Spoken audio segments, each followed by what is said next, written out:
Sí, Miguel querido, gracias por atendernos. Sí, sí, ¿qué tal? ¿Qué? Bueno, queda muy poquito tiempo, pero bueno, No, trataremos de aprovecharlo lo mejor que se pueda. sí, Miguel, ¿usted tiene 50 minutos? Sí, sí, sí, sí, Perfecto. sí, los tengo. Lo vamos a explotar porque yo no quería que pase este año sin que los chicos puedan disfrutar de usted y nosotros podamos disfrutar de lo que es un periodista de raza, de los que ya no quedan más, periodista, escritor. Miguel querido, a modo de introducción y largamos con la pregunta que disparó uno de los jovencitos por Instagram. ¿Quién es Miguel Colazo? Bueno, yo soy una persona que nació muy pocas horas antes de que se largara a Buenos Aires, Caracas. Con decir que mi papá se había ido con sus amigos a ver el paso de la primera etapa de la Buenos Aires Caracas en Río Cuarto, pensando que probablemente yo me iba a demorar un poco más, pero sin duda me quise adelantar y llegué a este mundo unas horitas antes de la Buenos Aires Caracas. Y después, a los 3 años, poco más de 3 años, aprendí a leer cuando yo nací el 19 de octubre del 48. En noviembre del 51 vino mi padre con un titular muy grande de diario que decía Fangio campeón. Eso fue lo primero que yo aprendí a leer cuando tenía 3 años.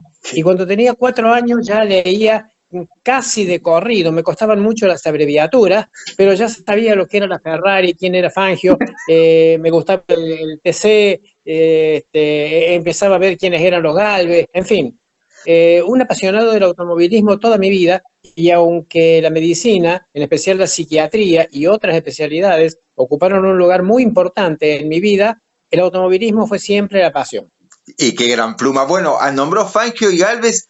No sé los Galvez, pero Fangio usted lo ha conocido, ha hablado personalmente con el Chueco. Más de una oportunidad, ¿verdad? Sí, porque en la segunda mitad de los años 60, Industrias Chrysler Argentina, cuando hace su fusión con Renault Francia, crea ICA Renault. Y cuando crea ICA Renault, crea también un instituto técnico de enseñanza secundaria, el Instituto ICA, donde se preparaba a mucha gente en temas relativos a la mecánica y todo lo demás. Fangio fue nombrado padrino primero de ese instituto, después director honorario, y venía por lo menos 2 o 3 veces por año. Yo en ese entonces era redactor del diario La Voz del Interior, donde trabajé en forma consecutiva desde el 1 de abril del año 68 hasta el 17 de julio del 98. Entonces todas esas visitas que hacía Fangio las aprovechaba porque el diario me mandaba. Además, Fangio era muy amigo, ¿sí?, de Eduardo Jesús María, Sprinter, un verdadero historiador y un hombre que era una enciclopedia viva, andante del automovilismo, así como puedo decir que Héctor Acosta fue un periodista extraordinario.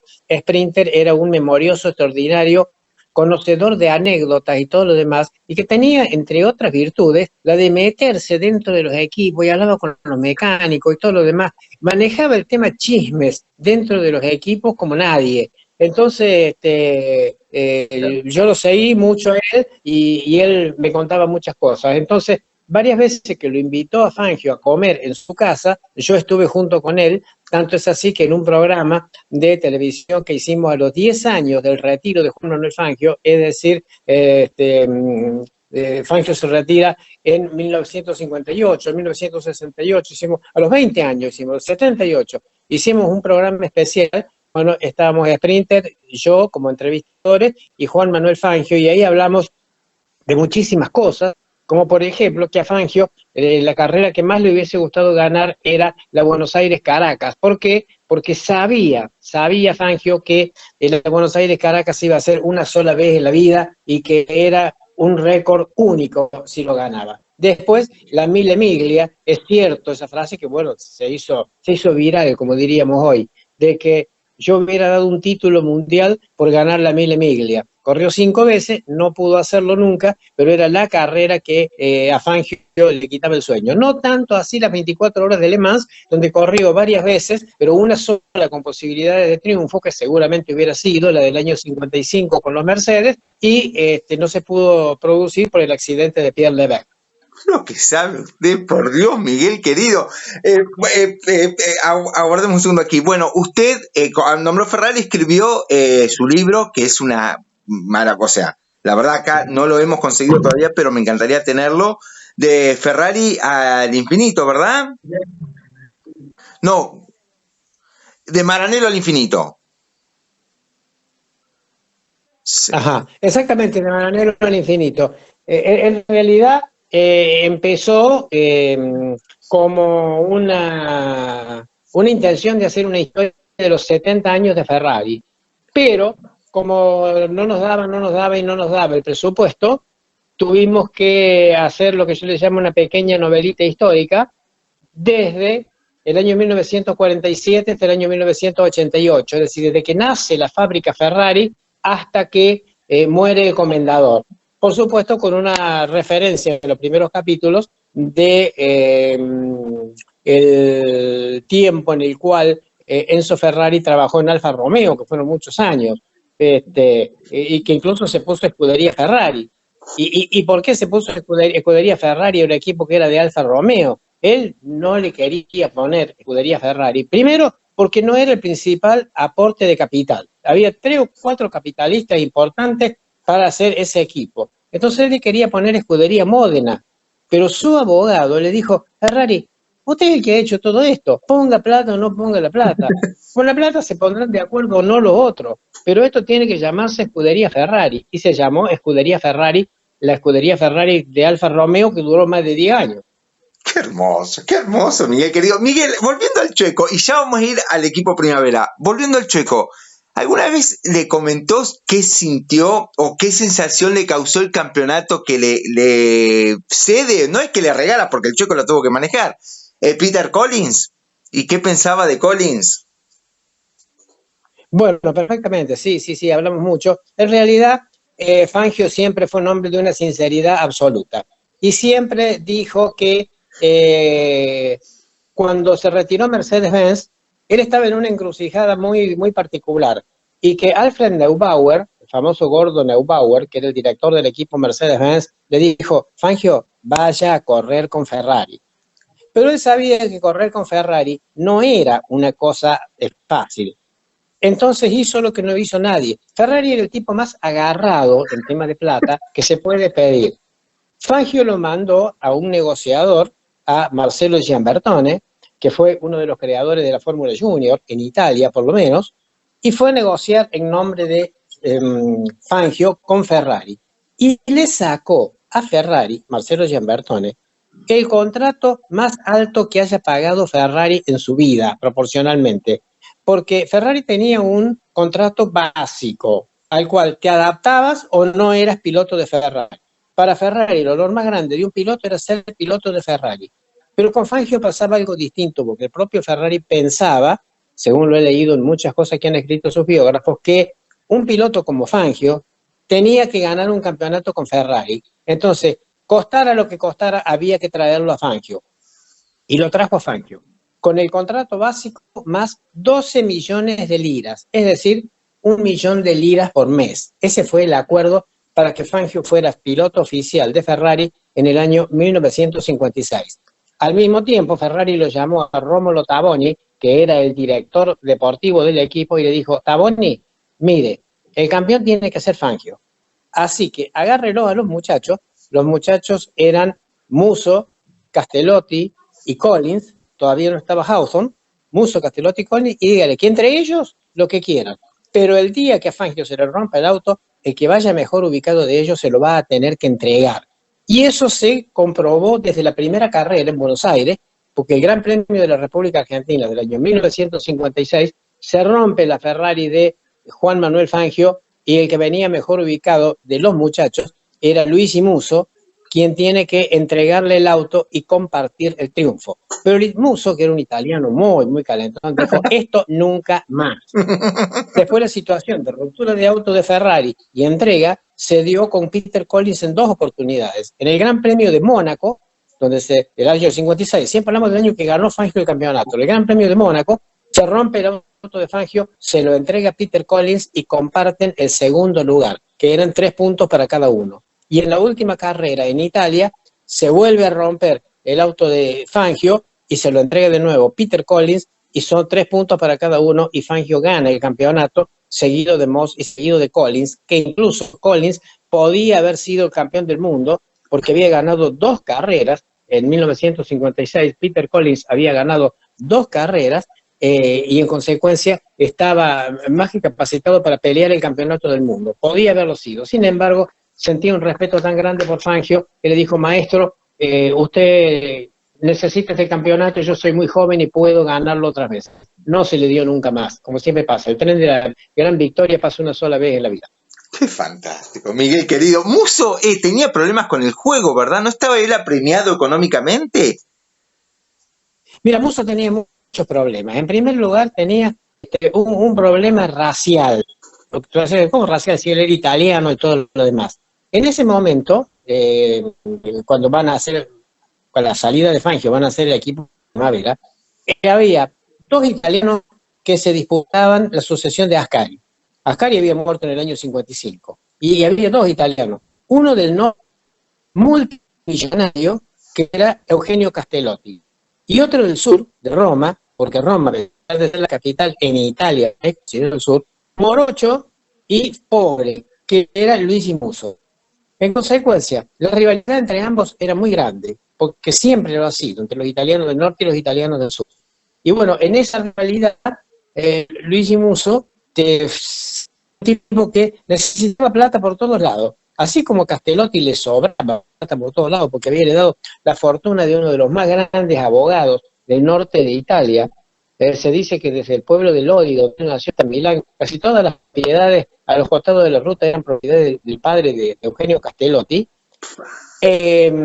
Luis no tenía semejante cantidad de dinero a disposición. Tanto es así que cuando muere el padre de Castellotti, Eugenio era menor de edad y queda a cargo de la custodia de su madre. Su madre administró los bienes.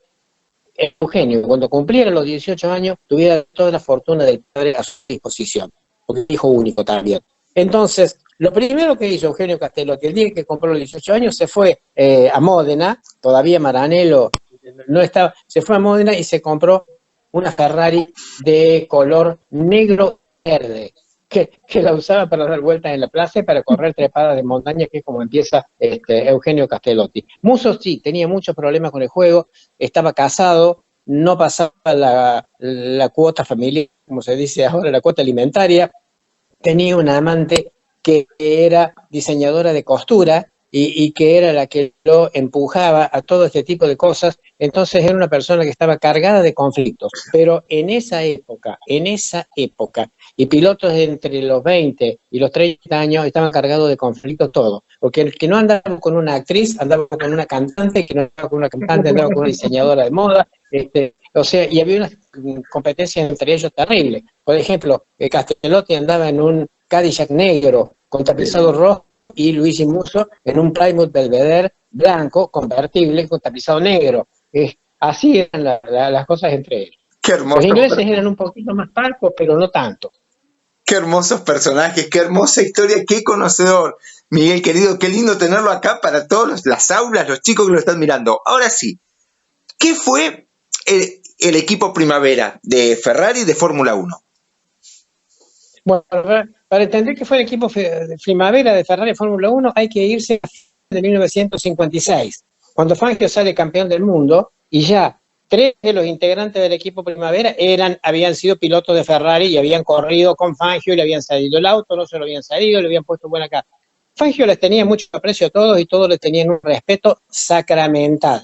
Fangio les llamaba mis muchachos. Sí. Pero cuando termina 1956, Fangio lo manda de nuevo a Gianbertone a hablar con el comendador y le dice a Gianbertone: mire, comendador, mi cliente, ni siquiera mi cliente, dice que por exactamente puesto, es decir, básico más 12 millones, lo atienden y dígale a su cliente que no le voy a pagar eso. Es más, no pagar ni siquiera el básico. Así que otro equipo, porque no hay lugar para él. En consecuencia, Fangio tenía muy buena relación y pasa en 1957 a Maserati. Cuando Fangio pasa en 1957, estamos hablando de 1956, pasa en el 57, ¿qué pasa? Ferrari incorpora a Hawthorne, un británico que ya había estado y demás. Y se forma este equipo Primavera, el que lo llama la escuadra Primavera, un nombre que le pone la prensa italiana. A comienzos de 1957, la constitución del equipo, Mike Hawthorne, Peter Collins, Luis y Eugenio, uno tenía 30 años de edad, eran todos súper jóvenes, eran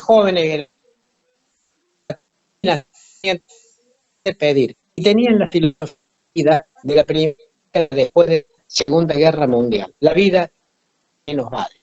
Y eso le agregaron una rueda de auxilio, que era el marqués Alfonso de Portago, el quinto, que entró también en el equipo, y que pidió a un gran periodista italiano, Luca Delicarri, a estudiar mucho la vida. No hace tanto, en el año 2015, publicaron un libro, Los Indisciplinados, que era precisamente un libro grande, como de más de 400 páginas, donde habla toda la vida de Hawthorne, Collins, Castellotti, Musso y de Portago.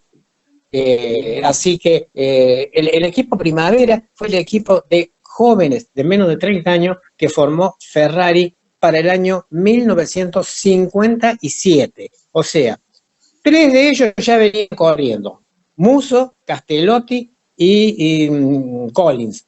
El nuevo que se incorpora es Mike Hawthorne. Entonces ya ese cuarteto con Hawthorne y la rueda de auxilio, que era el Marqués de Portago, pasan a ser el llamado equipo Primavera, que lo pone la prensa italiana.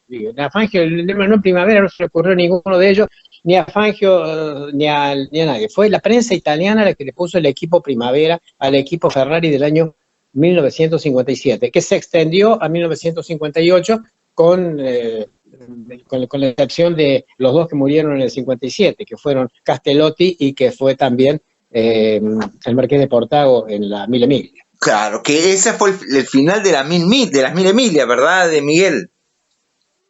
Sí, una carrera que ese tema solo da para un programa, porque indudablemente de Portago era un personaje muy especial. Yo estoy preparando una nota a raíz de un libro que me ha regalado un amigo de España, Hugo Palomar Sánchez, que está en Madrid desde el año 1970. Resulta que cuando muere el Marqués de Portago, un británico, Ed McDougall, comienza a estudiar la vida y muchos años después edita un libro con el prólogo de Stirling Moss que se titula La leyenda del Marqués de Portago, un libro hermano. Yo le hablé a mi amigo Daniel Carlino Carbonari, que está en Italia y que me ha proveído la mayor bibliografía que yo pueda tener sobre la vida de Ferrari, las memorias de Forgieri, el libro de Piero Ferrari, el libro de Luca Delicarri, el libro también de Pino Allievi, todos libros del año 2000 para acá, con muchas cosas que no conocidas de Ferrari. Entonces, y le hablé a Hugo, le digo, me dice Daniel Carlino Carbonari, ese libro yo también lo he buscado para mí, no lo he encontrado ni en Italia, ni en Suiza, ni en Londres. Le digo a Hugo Palomar Sánchez, vos que sos un gran caminador de Madrid y demás, ¿por qué no ves? Bueno, voy a hacerlo. Y al mes más o menos me dice, mira, caminando precisamente por librerías y cosas así, encontré una edición única, encuadernada al más lujo y todo lo demás, el último libro que debe quedar, La leyenda del Marqués de Portago. Y me lo ha traído, porque ha venido a la Argentina en junio, me lo ha traído y lo estoy leyendo, y ahí salen cosas increíbles también del automovilismo de esa época, ¿no? Increíble. Qué hermoso. Así que... Y para terminamos esto y seguimos con el equipo Primavera, Miguel querido. ¿Qué fue lo que pasó? ¿Realmente él ve que no quiere cambiar la goma para no que tocaba la carrocería, según dicen, para no perder tiempo, o él se despista a raíz del cansancio? No, es exclusivamente la hipótesis que vos dijiste, digamos la más factible, la más probable y todo lo demás. Había una lucha muy particular entre el Marqués de Portago y Oliver Gendenbach. ¿Por qué? Porque el belga y el español, que como vi hoy en el Facebook, nació en Londres, tenía título nobiliario español, murió en Italia y sus restos descansan en Francia, Bueno, el Marquese, como le llamaban, no le gustaba mucho el tema de las carreras en ruta. Y eso viene a propósito de su debut. Él debuta en el automovilismo grande, en el automovilismo grande. Debuta en la Panamericana de México del año 53, porque en Nueva York, el Marqués de Portago vivía fundamentalmente en París, ese era su centro. Pero los otros puntos de referencia eran Londres y Nueva York. En Nueva York lo conoce Chinetti, Luigi Chinetti, quien lo invita de acompañante en la Panamericana del año 53, en una Ferrari.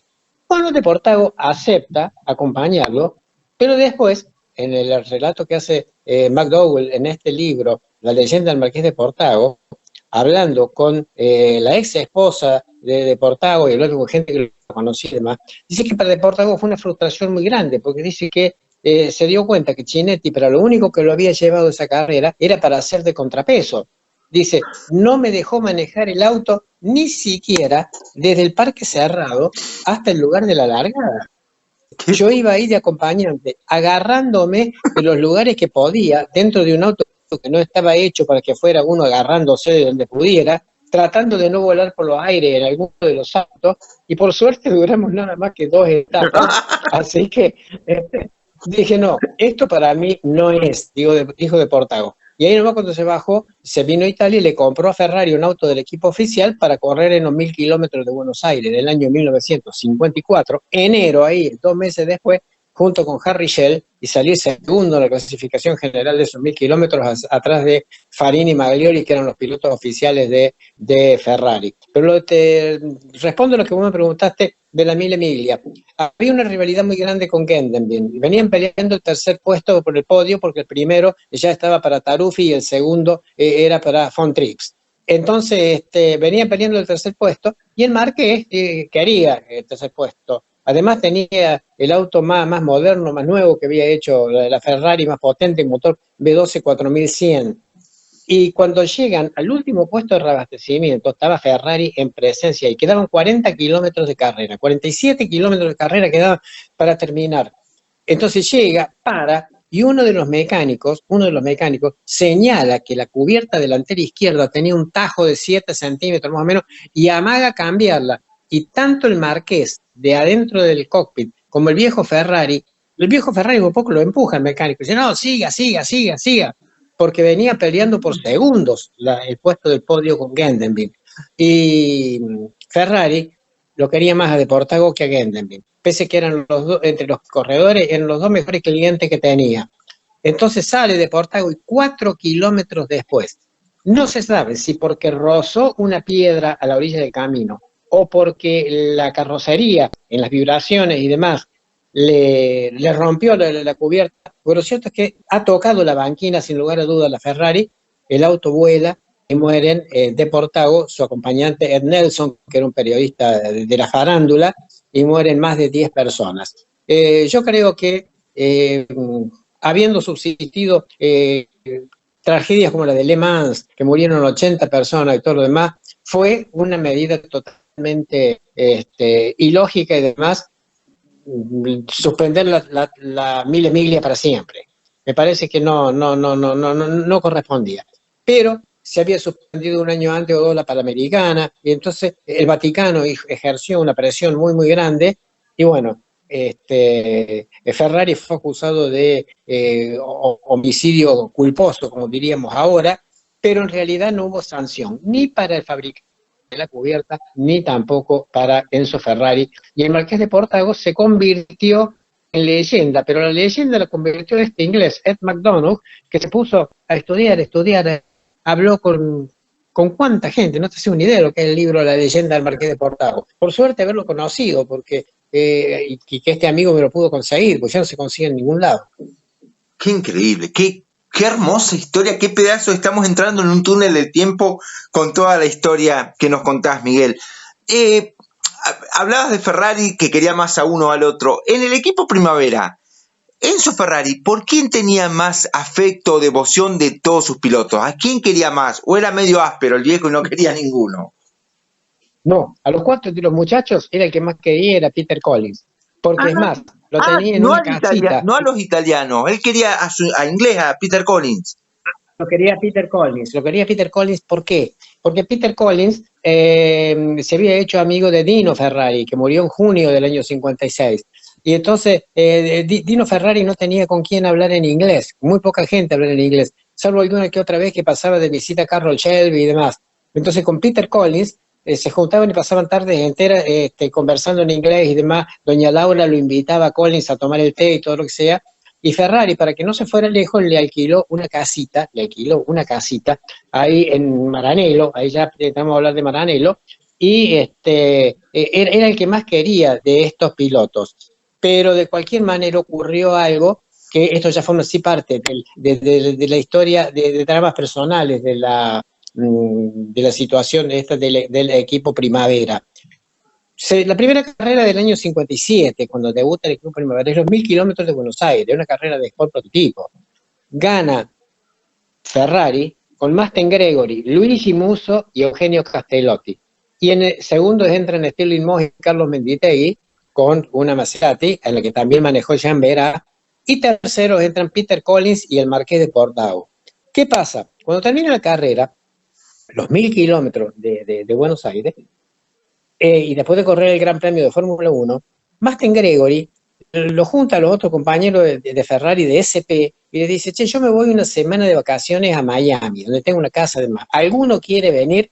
Y en principio lo invita a Castellotti, que había sido el compañero de equipo en el Triunfo. Y Castellotti dice, no, me tengo que ir a Módena a probar el auto de Fórmula 1. Además, dice, voy a correr hasta Sebring, y en Sebring decido si sigo corriendo o si me retiro. Ese si me retiro era para casarse, acompañar a una actriz italiana que iba a ir a Hollywood y que salía en ese momento con él. Era amiga de Walter Chiari y de Ava Gardner, la italiana esta. Entonces, Collins dice, yo quiero ir a Miami. Yo, bueno, venite a Miami, yo te invito, todo lo demás.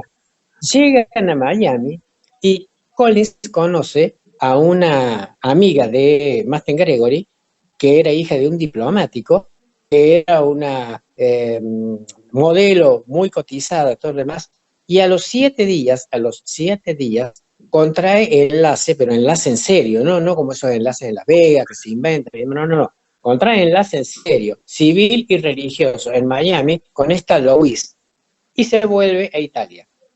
Cuando llegan a Italia, esta Louise lo primero que hace es decir, no, vos le devolvés esa casa a Ferrari y nos vamos a vivir a Monte Carlo. Pues yo no me casé con un corredor de auto para ir a vivir a un pueblo como Maranello. Nos vamos a vivir a Monte Carlo. Le hizo comprar un yate carísimo y todo lo demás. Ferrari lo tomó como una ofensa muy, muy grande. Una ofensa muy, muy grande. Y Collins, que en el año 56 había sido el mejor de los pilotos, porque ya había 3 pilotos del equipo Primavera que estaban un año antes de que se formara. El equipo Primavera se forma en el 57 cuando se incorpora Hawthorne y hacen el póker de aces con los 4. Entonces, se va a vivir a Monte Carlo y entró en desgracia con Ferrari. Y bueno, los resultados del equipo Primavera, te los digo en poca cosa. Debutan en Buenos Aires los 4 en el Gran Prix. En el Gran Prix.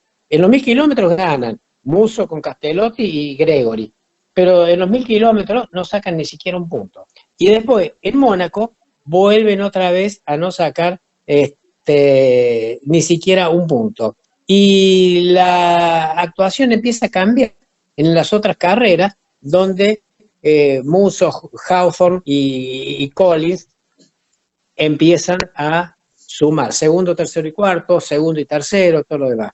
Castellotti, en febrero del año 57, haciendo esa prueba que se vino a hacer de Fórmula 1, se mata en Módena, que es un accidente en el cual Luigi Villoresi, por ejemplo, dijo, yo le retiré mi amistad a Ferrari porque no tenía ninguna necesidad de poner a probar en un circuito de un pueblo de 1600 metros al mejor piloto italiano, que era Castellotti, hacer una prueba para el auto que va a debutar de acá a 2 o 3 meses en Mónaco. Lo consideró una traición, sobre todo Ferrari tenía un colaudatore que era muy, muy, muy importante. Entonces, cuando muere Eugenio Castellotti, el Marqués de Portau, que era un gran amigo, larga una de sus frases célebres que yo le he escrito por ahí. Para los pilotos como Eugenio y yo, la vida no es mucho más que un extenso y cálido día de verano. que es lo que un poco marca la psicología de la primera decena posterior a la Segunda Guerra Mundial. La vida no vale nada. Que en Estados Unidos tiene también un personaje que se aferra a eso, que la vida no vale nada, que es James Dean, pero es James Dean solamente. Estos cuatro, todos pensaban más o menos que la vida no valía muy mucho. Y en el campeonato de 57, ¿cuál es el saldo final que podemos decir del equipo Primavera? Y el saldo final es que el campeón es Fangio, con Maserati. El subcampeón es Moss, Stirling Moss, con el Balwad. El tercero es Luigi Musso, con Ferrari. El cuarto es Mike Hawthorne, también con Ferrari. Y el octavo recién Peter Collins. Fíjate, porque Peter Collins, de haber tenido una situación privilegiada, de haber peleado el campeonato del mundo y de haber sido el empujón para que Fangio ganara su cuarto título el año anterior, acá cayó al octavo lugar. Es decir, Ferrari ya ni lo consideraba. Sin embargo, los tres pilotos quedan para el año 58, que es el siguiente, ya no como equipo Primavera.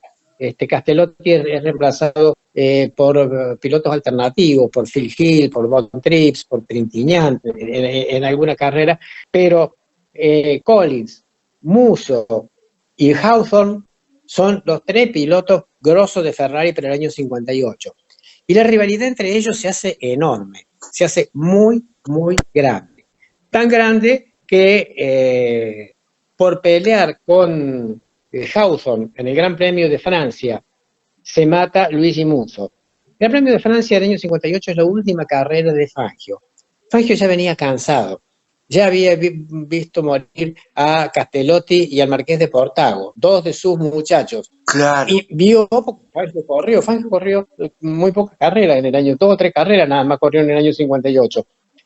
Vio el accidente de Musso y cuando terminó la carrera se bajó del auto y fue a felicitarlo a Hawthorne, que había ganado. O sea, el equipo ni siquiera se retiró, aunque no era muy frecuente, el equipo ni siquiera se retiró por la muerte de Luigi Musso. Fue a felicitarlo a Hawthorne y Fangio le dice: me ne vado, Mike, me voy, y no corro más, ¿no? Pero entonces ahora quedó la rivalidad entre Hawthorne y Collins. Y Ferrari, un gran intrigante, lo llama a su oficina Hawthorne y le dice: Hawthorne, este campeonato lo tiene que ganar usted. ¿Por qué? Era el año de la primera Copa de Constructores. Vanwell nos va a ganar la primera Copa de Constructores porque entre Stirling Moss y Tony Brooks nos están haciendo mucho daño. Y Stuart Lewis Evans era el tercer piloto. Pero usted es el que más ha aprendido de Fangio. Entonces, con lo que usted ha aprendido de Fangio, tiene que ganarles este campeonato a los pilotos de Vanwell. Pero cuidado con Collins, porque su gran rival es Collins. Oh, dice, Collins es mi hermano y demás. Bueno, a todo esto te digo que Sprinter me supo contar que esa mujer que se casó allá en Miami, como yo te decía, con Peter Collins, no solo le arruinó la vida, sino que lo volvió bastante mal de la nuca, por así decirte. ¿Por qué? Porque le coqueteaba a Hawthorne, los mecánicos empezaban a hablar que había cosas entre ellos y demás. ¿Cómo será que Fangio nos contó un día que estábamos en lo de Sprinter? Dice: yo un día lo llamé a Collins y le dije: mira, muchacho, las mujeres, no te digo las esposas, las amantes, ni siquiera las hermanas ni las madres, no tienen que ir a los boxes, porque no sirven. Las mujeres en los boxes no sirven, ¿no? Ese fue el consejo que le dio Fangio. Y bueno, cuando llega el Gran Premio de Francia, que gana Hawthorne y se mata Luigi Musso, viene después el Gran Premio de Inglaterra y gana Collins, pero gana por muerte y segundo Hawthorne.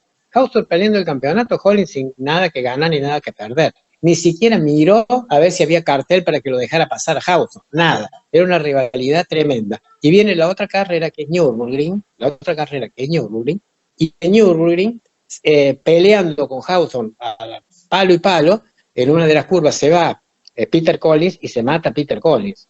Es decir, Ferrari, que tiene ese privilegio igual que Lotus, perdió 2 pilotos en una temporada, 2 pilotos de la misma categoría, de la Fórmula 1. Claro. En el Gran Premio de Francia se mata Luigi Musso y en el Gran Premio de Alemania se mata Peter Collins. No obstante lo cual, Hawthorne sigue sumando puntos y le gana el campeonato del año 58, le gana el campeonato Hawthorne a Stirling Moss por un punto, que en realidad es por un punto porque se descartaban las carreras, porque en realidad habían salido 49-41, o sea, Hawthorne había sumado 49 puntos y Moss 41, pero con el descarte de carrera le ganó el campeonato Hawthorne por 42-41. Y ya los lugares de Luigi Musso y el lugar de Peter Collins lo ocupan Phil Hill y Wolfgang von Trips, que serían protagonistas enseguida, ahí nomás, del equipo Ferrari. Y Hawthorne gana el campeonato del mundo de 1958, el campeonato de pilotos, y Vanwall gana la Copa de Constructores. Te digo que el final del equipo Primavera, el último sobreviviente y el único campeón fue Hawthorne, pero lo que pasó es que en enero del año 59, ya retirado, con todas estas cosas que habían pasado, Hawthorne, si bien era un tipo joven, tenía 29 años, se retira. Y una tarde-noche de enero, con lluvia, con niebla, con todo lo demás, estaba en su casa, de las afueras de Inglaterra, y viene Rob Walker, que tenía equipos privados, y los siguió teniendo hasta mucho después. Joseph Ziffer se mató con un auto de Rob Walker, de equipo privado, un BRM, bueno, muchos años después. Rob Walker viene a mostrarle a Mickey Hawthorne un Mercedes 300, último modelo, que era uno de los autos técnicamente más avanzados del momento, impresionante, blanco. Y Hawthorne tenía ahí en el garaje un Jaguar viejo, con cubierta vieja, que hacía no sé cuánto que no andaba, le dice, vení, te hago una picada acá por los alrededores. Y se trenzan en una picada, y en una de las curvas Hawthorne se va, estaba lleno de árboles, y de va, pega contra un árbol, y Hawthorne se mata en enero del año 59. Te digo la trágica historia de los pilotos del equipo Primavera. Los 4 titulares y la rueda de auxilio, Alfonso de Portago.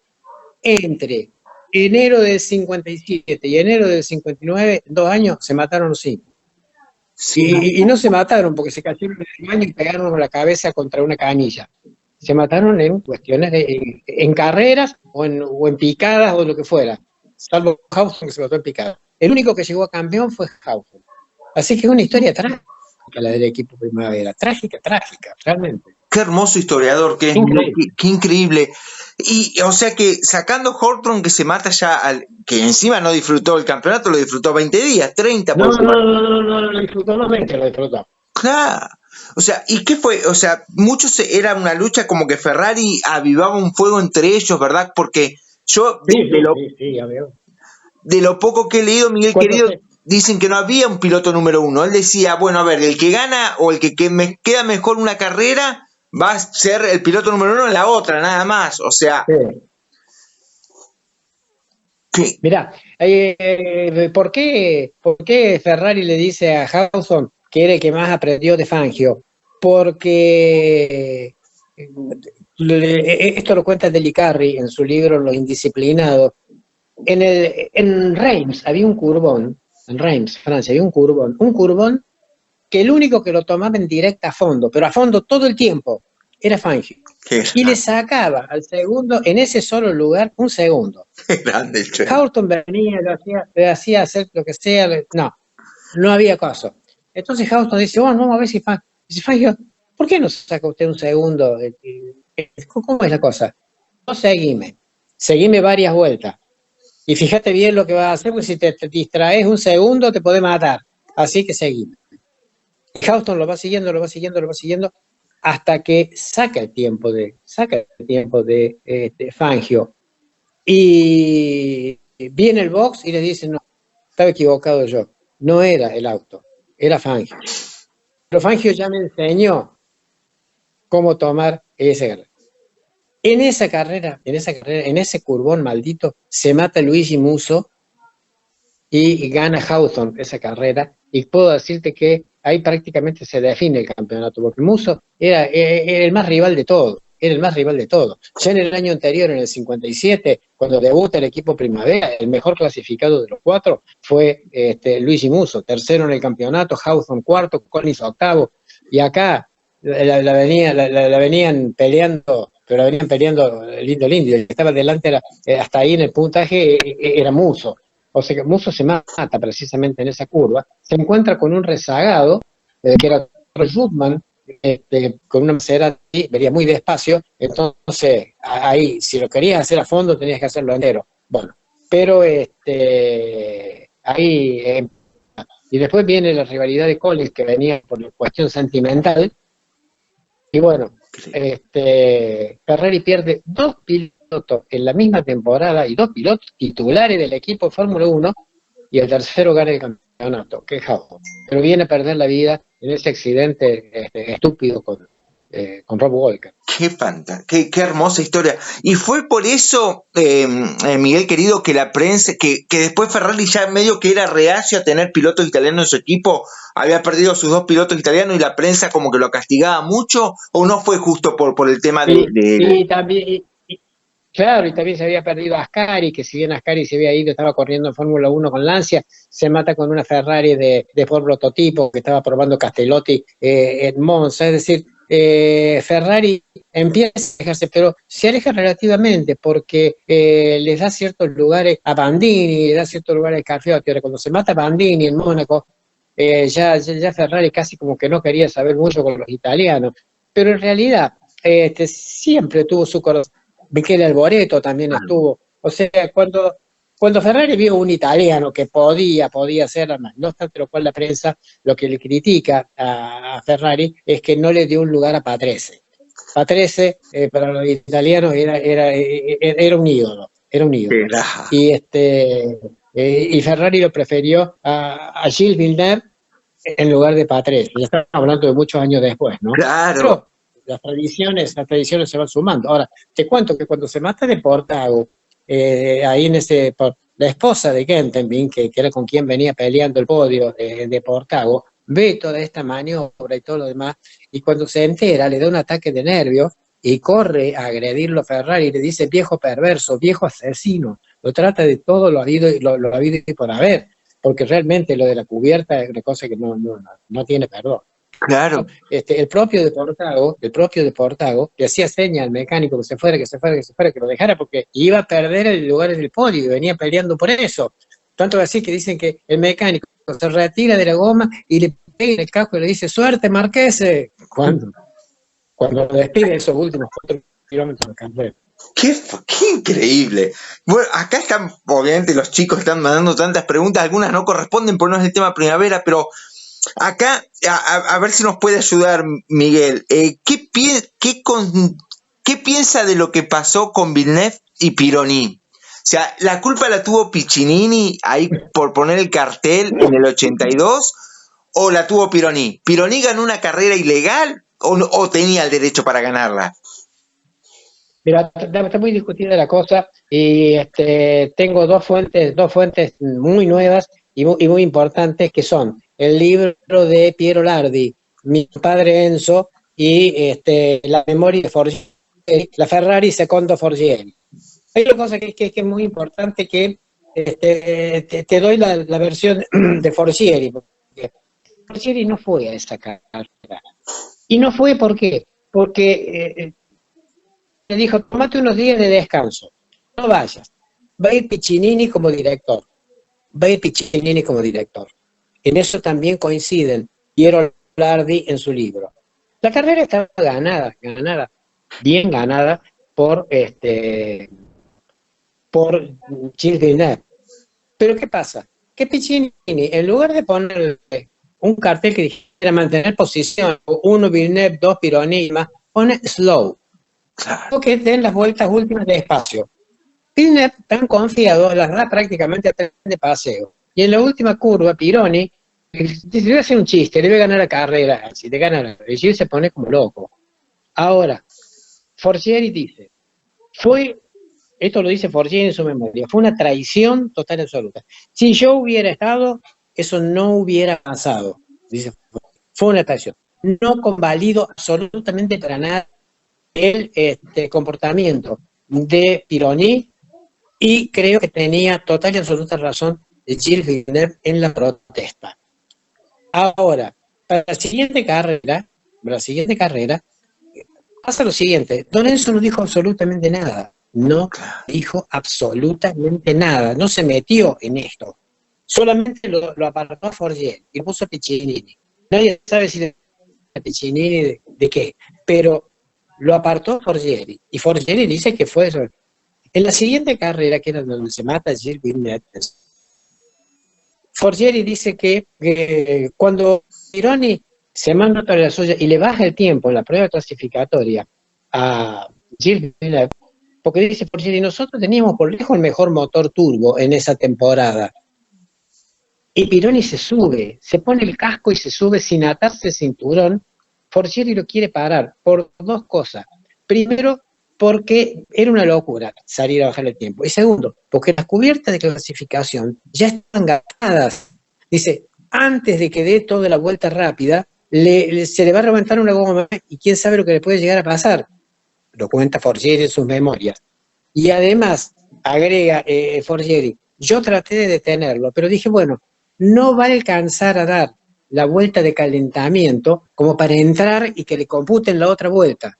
Sin embargo, con la goma gastada y todo, Gilles hizo un tiempo de vuelta de calentamiento increíble, que le permitió entrar a la otra vuelta cuando ya todos los autos estaban en los boxes. El último auto que faltaba de entrar era el de George Mas, que venía paseando, y este venía a fondo, tirado como loco, le pega el accidente y todo lo demás, y por eso se produce el accidente de Gilles Villeneuve. Ahora, la incógnita que queda, que no le responden ni Forgieri, ni tampoco Piero Lardi en sus libros, pero que si Piero Lardi lo da a entender. Piero Lardi dice, ¿por qué Don Enzo no dijo nada?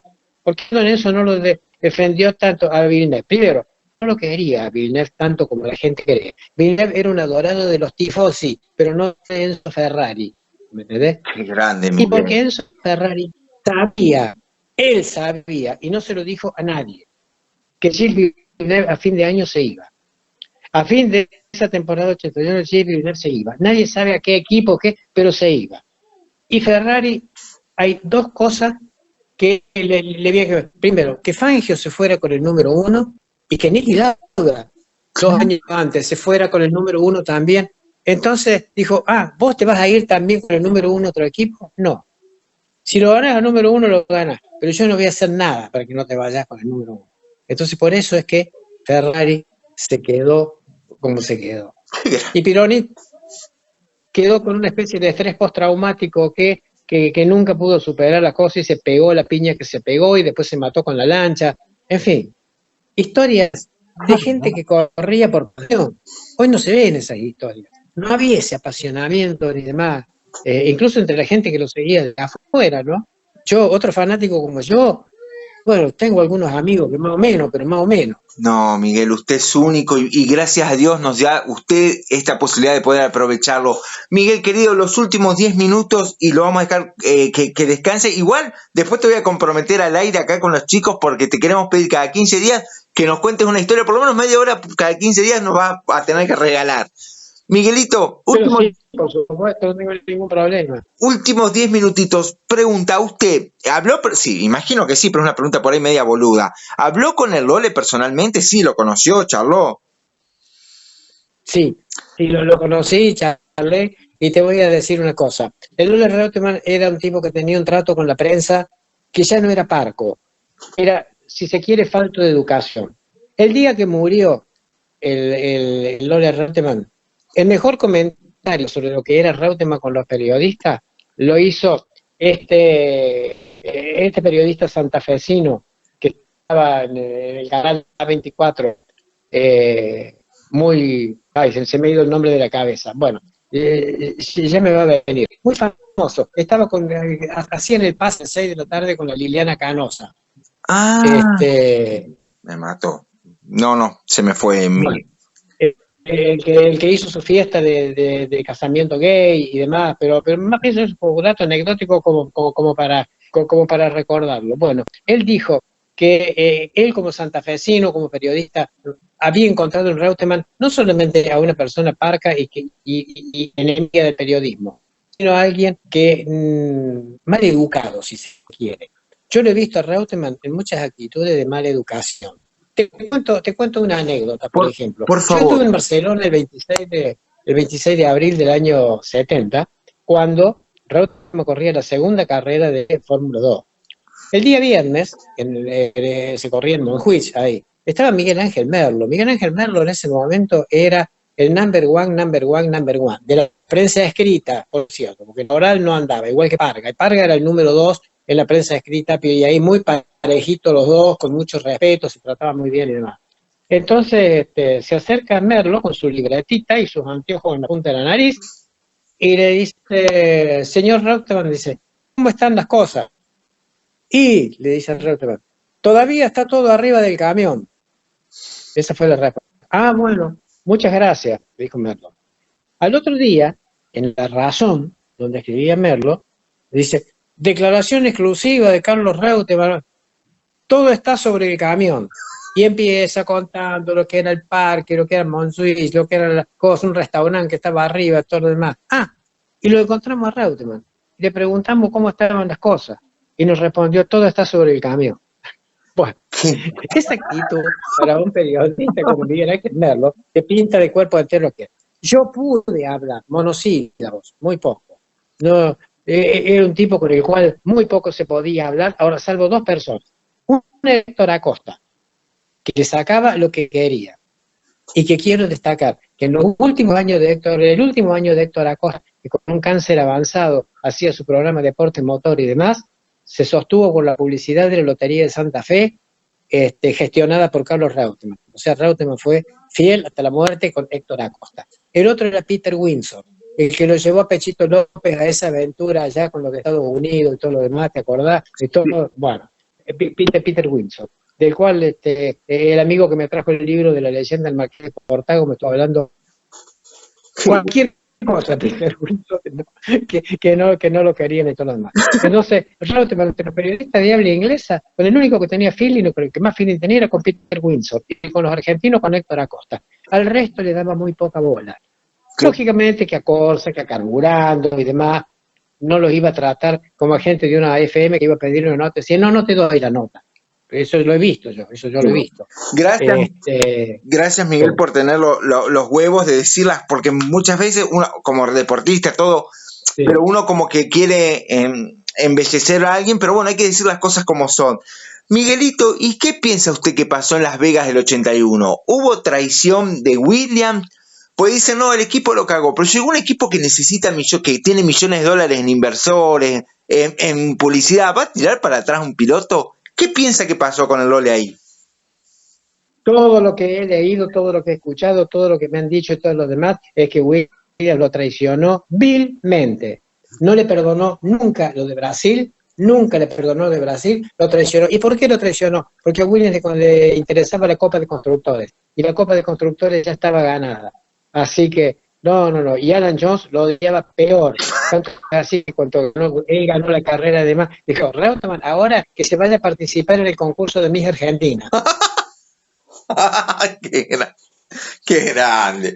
Miguel, la verdad que ha sido, no sabes el placer inmenso, yo te quería tener desde el año pasado y ahora sí te voy a comprometer al público. Miguelito, cada 15 días, ¿nos podés regalar media hora? Me gustaría hablar un capítulo de las 1000 millas de Portago, otro de los Marimón, que sé que los conociste, o no, el domingo, y nos encantaría. ¿Te podemos molestar cada 15 días?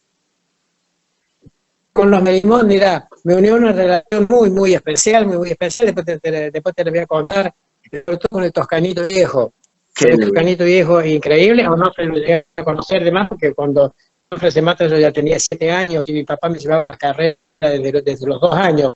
Y es más, uno de los hijos, con Minguito Marimón, nieto del, también tuve una relación muy cercana, muy cercana.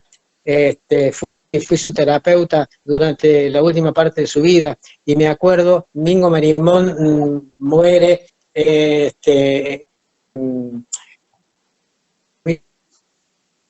antes de morir, me llamó y me dice, yo ya tomé la determinación, yo voy a morir,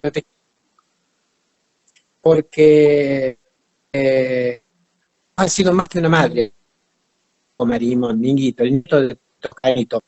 Y actualmente uno de los dos hijos de Mingo, profesor de guitarra, es muy amigo de mi hijo menor, Adolfo. Y es más, le dio clase de guitarra y se ven acá en Carlos Paz y demás, son chicos de 30 años ahora.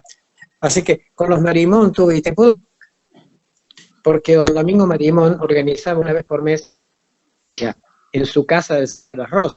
Sí. Costa, Sprinter, Nilo Neder, un periodista, un padre, han sido compañeros. Domingo Marimón fue compañero de los enfermos de tuberculosis a curarse con el aire puro de Cosquín. Mira, no, tengo infinidad de cosas para contarte y demás, que algunas muy emocionantes. Qué hermoso. Miguel, y quizás lo dijo, pero quizás justo se cortó.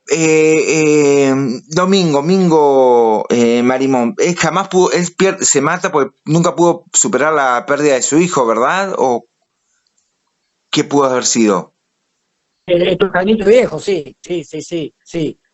En Cosquín volvían a hacer, yo hice una, que dice, en Cosquín volvían a hacer, en Ñuñoa empecé a morir. Porque te digo, la muerte de Onofre Marimón, y el mismo Mico me lo contó a eso antes de que se conociera un poco más, se produce porque Onofre iba a salir. ¿Viste lo que te decía yo que había hecho Hawthorne con Fangio, que hacen Reims, que Fangio le enseñó el radio de la curva y demás? Fangio le dijo a Pinocho que lo quería muy corrido juntos las 4 horas de Le Mans en el año 53. Se mata en el año siguiente, en el 54. Fangio le dice, mira Pinocho, cuando yo salga a recorrer el circuito, vos salí atrás mío y grabate bien todo lo que pueda, por lo menos las curvas más difíciles, el carrusel, las otras curvas difíciles que hay en Nürburgring, grabátelas bien y demás. Y Fangio demoraba, y todo esto Stirling Moss había hecho un tiempazo muy grande. Entonces Toscanito viejo lo trata muy mal, lo humilla, le dice, le tenés miedo a este inglés de mierda, ¿cómo te vas a cagar? Salí, bájale el tiempo vos no precisás que venga Juan a enseñarte cómo son las curvas, qué sé yo. Y dicen que Onofre subió muy ofendido, muy dolorido, casi llorando al auto, y pocas vueltas más adelante tuvo el accidente mortal. Miguel, mirá lo que nos contás, qué increíble. Claro, le quedó un cargo de culpa increíble de por vida. Le quedó toda la vida. Miguel, de por vida. La verdad que yo te lo he dicho quizás en alguna oportunidad por mensaje, pero te lo quiero decir acá delante de todos. Vos sabés que sos un ejemplo para nosotros, un maestro, por tu forma de ser, por tu profesionalismo, por tus conocimientos, por tu humildad.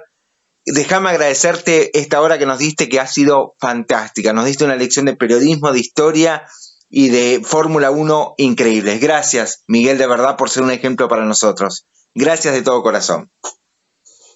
No, para mí compartir estos momentos es muy especial, sobre todo en esta instancia de mi vida, donde yo estoy muy limitado en mis posibilidades físicas, sobre todo, y con una enfermedad que es una mochila de la cual no te podés liberar. Entonces, para mí compartir estos momentos es un poco casi decirte que en los umbrales de la despedida de mi vida, poder revivir todas estas cosas y demás, es algo que me hace muy feliz y demás. Así que, bueno, siempre voy a tener el tiempo disponible para el que crea que yo puedo decirle algo que le sirva. Claro. Y estimo que a ustedes todo esto les sirve. Claro que sí, claro que sí. Necesitamos que usted esté con nosotros muchos tiempos más. Gracias, Miguelito, y te abrazo con el alma. Gracias de todo corazón. Yo también, un gusto inmenso. Encantadísimo. Hasta cualquier rato. No, chau, chau.